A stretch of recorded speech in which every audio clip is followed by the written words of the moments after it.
Well, thank you very much. This has been an honor. It was a fairly long trip, but worth it. Tremendous things have been accomplished, as you probably noticed. Listened to a lot of wonderful speeches from the heads of a lot of wonderful countries.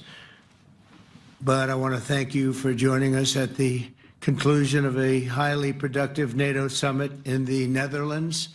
I want to thank them for the royal treatment they've given us. Couldn't have been nicer. And it's a beautiful country, really a beautiful country. Coming in, I saw the most beautiful trees. In fact, I want to bring some back with me. I want to also thank, I had breakfast this morning with the King and Queen, and they're incredible people. I said, you're central casting, beautiful people, great people, big, beautiful heart. And I enjoyed that. And also NATO Secretary General Mark Rutte, who's been terrific. He's been a friend of mine, used to be right here running this wonderful country. Now he's the NATO Secretary General. He's doing a fantastic job. And the Prime Minister, we appreciate everything you've done. And as you know, last weekend, the United States successfully carried out a massive precision strike on Iran's nuclear enrichment facilities, and it was very, very successful. It was called obliteration. No other military on earth could have done it, and now this incredible exercise of American strength has paved the way for peace with a historic ceasefire agreement late Monday, and we call it the 12-day war. Spoke to a few people. I guess that just sounded like the right name. It was a 12-day war. And we think it's over. I don't think they're going to be going back at each other. I don't think so. Not only have we dealt decisively with the critical threat of Iran's nuclear program, which was what I wanted. I said, Iran cannot have a nuclear weapon. I've said that for 15 years, long before I decided to do the political thing. But we've also reasserted the credibility of American deterrence, which is like no other. The people at NATO said there's never been anything. You know, I rebuilt the entire military during my first term. And we have a great military. We have great generals. I got to know the good ones and the bad ones. We kept the good ones. Over the past 2 days, I was honored to participate in the NATO leaders meeting and also had extremely good individual discussions with the King and the Queen, Secretary General Rutte, and the Prime Minister. Great discussions. Very knowledgeable people. Major focus of our conversations at the summit was the need for other NATO members to take up the burden of the defense of Europe, and that included the financial burden. As you know, it was 2%, and we got it up to 5%. And they said, a couple of them came up to me. One in particular said, sir, we've been trying to get it up to 3% for 20 years, and we haven't been able, and you got it up to 5%. So they're going to be, most of them, I guess almost all of them, are going to be contributing now 5%, a number that people are surprised at, but you need it today. The United States accounts for 2/3 of all NATO defense spending, and since I began pushing for additional commitments in 2017, believe it or not, our allies have increased spending by $700 billion. I said to people, you don't have any money, and a lot of them weren't paying. And so I started the process, and I picked it up as soon as I got back, which is 6 months ago. And following my election last November, almost all have accelerated plans to reach the 2%, 3%, 4%, and then ultimately, very quickly, 5%. And all of this is going to be done very quickly, almost immediately. You probably know this as well as I do. I'm sure they've been talking about it. It's really been a big focus.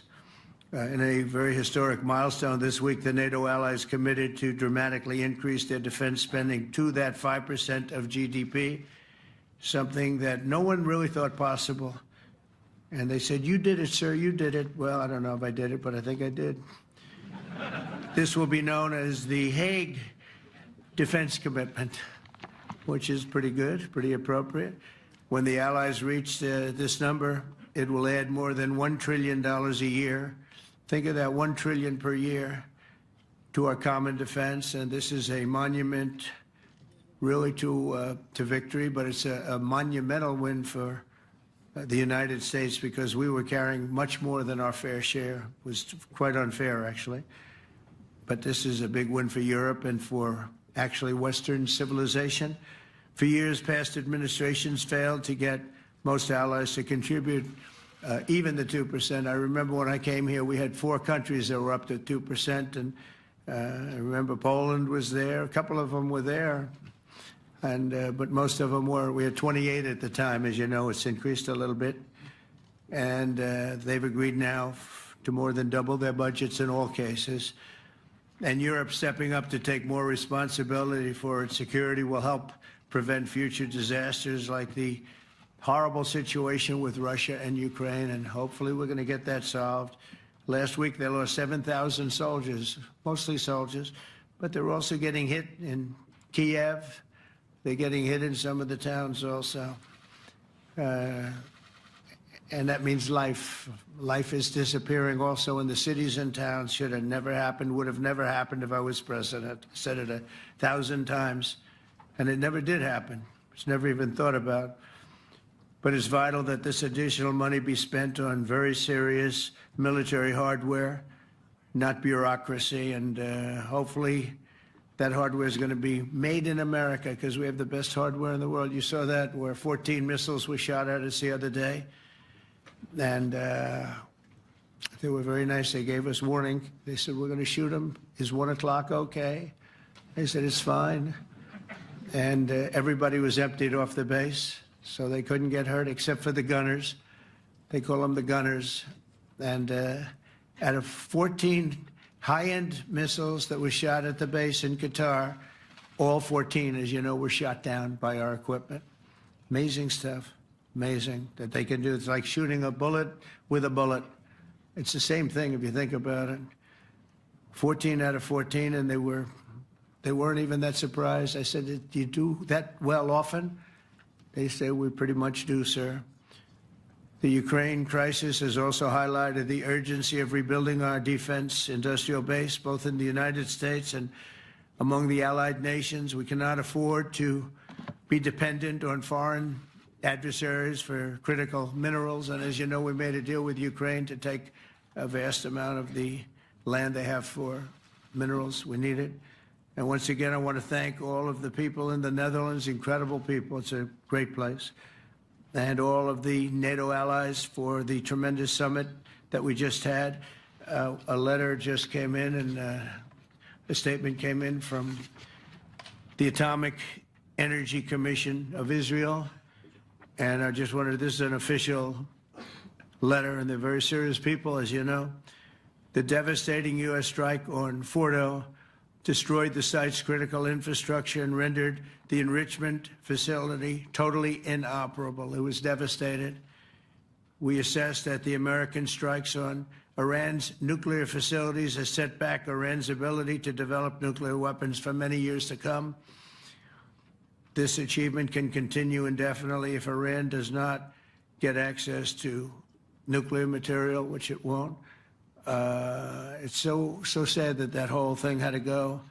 But I just want to thank our pilots. You know, they were maligned and treated very bad, demeaned by fake news CNN, which is back there, believe it or not, wasting time, nobody's watching them, so they're just wasting a lot of time, wasting my time. And the New York Times, they put out a story that, well, maybe they were hit, but it wasn't bad. Well, it was so bad that they ended the war. It ended the war. Somebody said in a certain way, you know, that it was so devastating, actually. If you look at Hiroshima, if you look at Nagasaki, you know, that ended a war too. This ended a war in a different way, but it was so devastating. Also, they have, out of Dubai, just came that Iran's foreign ministry spokesman, this is Iran's foreign ministry, says its nuclear installations were very badly damaged by the American strike. So what bothered me about these reports with fake reports put out by the New York Times, failing, I call it the failing New York Times because it's doing terribly. Without me, it would be doing no business at all. But, and by fake news, CNN and MSDNC, all of these terrible people, you know, they have no credibility. You know, when I started, they were at 94% credibility, the media. Now it's at 16%. And I'm very proud of it because I've exposed it for what it is. But when I saw them starting to question the caliber of the attack, was it bad? Well, it was really bad. It was devastating. They were obliterated. In fact, you can't get into the tunnels. They just put that over. That just came out. They can't, there's nothing, there's no way you can even get down. The whole thing is collapsed in a disaster. And I think all of the nuclear stuff is down there because it's very hard to remove. And we did it very quickly. When they heard we were coming, it was, you know, you can't move it. It's very hard, very dangerous, actually, to move to. And they also knew we were coming, so I don't think too many people want to be down there knowing we're coming. With the bunker busters, as we call them, we're the only ones that have them. We have the best equipment, best nuclear equipment, and we have the best equipment in the world. And by the way, we can't forget our submarine, which was out there, submarines actually, but submarine was out there. We shot 30 rockets into an area, every single one of them. I think it was almost 400 miles away, I think, Pete, right? 400 and long. It was in the ocean, long ways away. And we shot a total of 30. Every single one of them hit within 9 inches from where it was supposed to be. It took out a lot because we didn't do just 4, though. We did 2 others in addition, which hadn't been completely destroyed. So we hit them with a submarine from hundreds of miles away. Amazing, just amazing equipment. Greatest submarines in the world. Nobody's even close. They're 20 years behind us when it comes to submarine technology. So that's one, and the other was from the Atomic Energy Commission. And they have about 3 or 4 of them now coming in from atomic energy commissions from various places. But the one that we have that just came out, we released it a little while ago, was from the Israeli Atomic Energy Commission. But numerous of them are getting to see the site, and the site has been demolished. And again, we had these brave patriots, these incredible flyers, these people that can fly a plane better than anybody can fly a plane, going into very hostile territory, flying into the territory that has got more missiles and things pointed at it, but it was very stealth. They didn't get to see it. It was dark. That's the amazing thing about the shots. They hit the shots perfectly, and yet it was dead dark. There was no moon. There was no light. It was virtually moonless.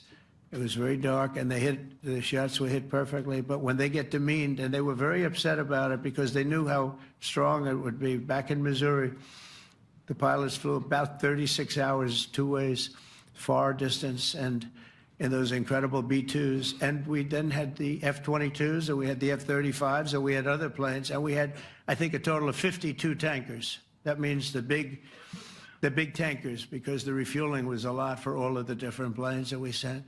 Incredible operation, and I have to say, General Raisin Kane was incredible. That's why he beat ISIS, and we beat ISIS in a matter of weeks. I was told it would take 4 to 5 years. We did it in a few weeks, and he was great. That's why he's the head of the Joint Chiefs of Staff right now, because I had a very good experience with him. He knocked out ISIS in a period of literally a few weeks. Amazing. And it was supposed to take a few years, 5 years to be exact. So we had a great victory there, and we then came here, and I think we had a great victory here. But this is an ongoing project. This is the safety of Europe, the safety of the world. And they've raised it from 2% to 5%, something which nobody, and you're talking about over $1 trillion a year. So we're talking about a lot of money coming in from countries that were not paying nearly enough to be effective. So I have, as you know, Marco Rubio with me, and Pete Hegseth, Secretary of State and Secretary of War. Should we say Secretary? You know, it used to be called Secretary of War. Maybe for a couple of weeks we'll call it that, because we feel like warriors. It used to be called Secretary of War. In fact, if you look at the old building next to the White House, you can see where it used to be Secretary of War. Then we became politically correct, and they called it Secretary of Defense. I don't know, maybe we'll have to start thinking about changing it, but we feel that way.